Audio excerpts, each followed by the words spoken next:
We missed a lot of it in Birmingham proper, but look at Tuscaloosa. It rained like crazy around Tuscaloosa County today, and now you're looking from the Tower Apartments downtown westward toward developing thunderstorms over in Pickens County. We've got sun in T-Town right now. It's 83, but you can see here on WVTM 13 live Doppler radar west of Tuscaloosa, there's a pretty healthy downpour developing there just to the south of Reform over close to Carrollton. And from that camera vantage point, you were seeing the rain that was about 25 miles away. That little downpour has fired up in just a matter of minutes out of Mississippi, and it's really starting to get heavier between Aliceville and Carrollton, and it's tracking toward the east. It would take it a good solid hour to get over here close to Ralph and Foster's, where there was some hail earlier this morning. Then you look up towards southern Cullman County, northern Walker County, and Winston County. That heavy downpour, we've been tracking it for quite a while, and it is starting to ramp up a little bit. We've approached now what we call sometimes the magic hour,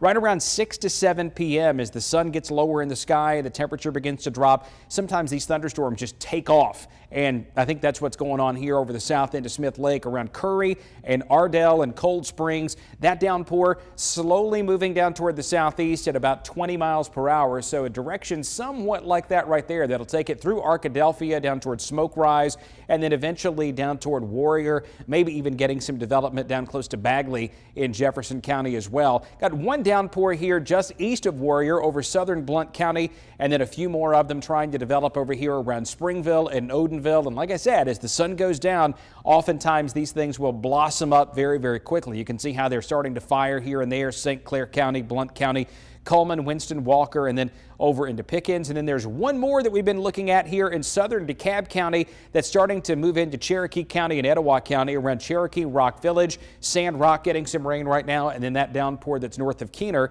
is headed right down into northern Etowah County. Other heavy storms up around the Decatur area, those are going to take about an hour and a half to get down to Cullman, but we will continue watching them for any risk of severe weather whatsoever. Most of the truly big storms today have been down toward the Gulf Coast and out over the plains, and that complex is going to have an impact around southwest Alabama during the day tomorrow. So here's what we've got going on for the rest of the evening. Between now and 8 p.m., we got the storms in northwestern Alabama through 10 p.m. here in the belt across the central part of the state. After 9 to 10, they really start to lose some steam as they track southward down toward Chilton County and Autauga County and Coosa County. But even at 11 p.m., some locally heavy storms here and there. Those fizzle out. We've got that complex headed in from the west early tomorrow morning down near the Gulf Coast. And then what happens around here tomorrow afternoon is just more of the same. Widely scattered showers and thunderstorms, a risk that one or two could be severe. That's why it's an impact day. Saturday, I think we see fewer storms overall. That's why we're a little hotter. Sunday, another impact day. We'll see this line of storms come in from the west that could have some very high wind, hail, flash flooding, frequent lightning between 6 a.m. and 3 p.m. on Sunday. And then even next week, there is a chance, not raining all day, but a chance you could deal with a downpour just about any time Monday through Thursday. Sherry?